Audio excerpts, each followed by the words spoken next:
Hi friends, welcome to cherry prime YouTube channel. Wrong question కేసులో సుప్రీంకోర్టులో దాదాపుగా చాలా రోజుల నుంచి నలుగుతున్న కేసులో ఒక తీర్పు అయితే వెలువడింది. ఆ పోలీస్ కానిస్టేబుల్ల నియామకం 2 నెలల్లో పూర్తి చేయండి, వివాదాస్పద ప్రశ్నలను నిపుణుల కమిటీకి పంపండి, సుప్రీంకోర్టు ఆదేశం, హైకోర్టు తీర్పునకు సమర్థన. పూర్తయిన నియామకాలపై ప్రత్యేక ఉత్తర్వులు అవసరం లేదు, రిక్రూట్మెంట్ బోర్డు పిటిషన్ డిస్మిస్. రాష్ట్ర ప్రభుత్వం 15,644 పోలీస్ కానిస్టేబుల్ నియామకం కోసం 2022 ఏప్రిల్ 25న జారీ చేసిన నోటిఫికేషన్కు సంబంధించిన కేసులో తెలంగాణ హైకోర్టు ఇచ్చిన తీర్పును సుప్రీంకోర్టు సమర్థించింది. Telangana state level police recruitment board దాఖలు చేసిన పిటిషన్పై బుధవారం విచారణ జరిపిన justice PS Narasimha, justice Joymalya బగ్బీలతో కూడిన ధర్మస్థానం దాన్ని డిస్మిస్ చేస్తున్నట్లు ప్రకటించింది.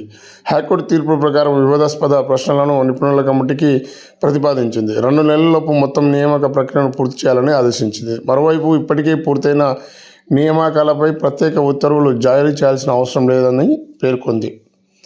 నేపథ్యం ఇది: పోలీస్ రిక్రూట్మెంట్ బోర్డు 15,644 కానిస్టేబుల్ పోస్టుల నియామకానికి 2023 ఏప్రిల్ 30న నిర్వహించిన పరీక్షలో ప్రశ్నలు తప్పులుగా ఉన్నాయని అభ్యర్థులు అభ్యంతరం వ్యక్తం చేశారు.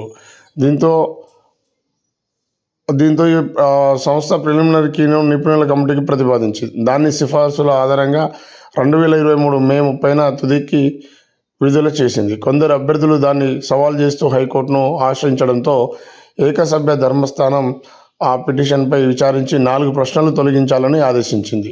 పోలీస్ రిక్రూట్మెంట్ బోర్డు ఆ తీర్పును సవాలు చేస్తూ హైకోర్టు డివిజన్ బెంచ్ను ఆశ్రయించగా అది ఏకసభ్య ధర్మస్థానం తీర్పును పక్కన పెట్టింది. మొత్తం 12 ప్రశ్నలపై Osmania university police recruitment board సంయుక్తంగా ఏర్పాటు చేసే స్వతంత్ర నిపుణుల కమిటీకి సిఫారసు చేసింది.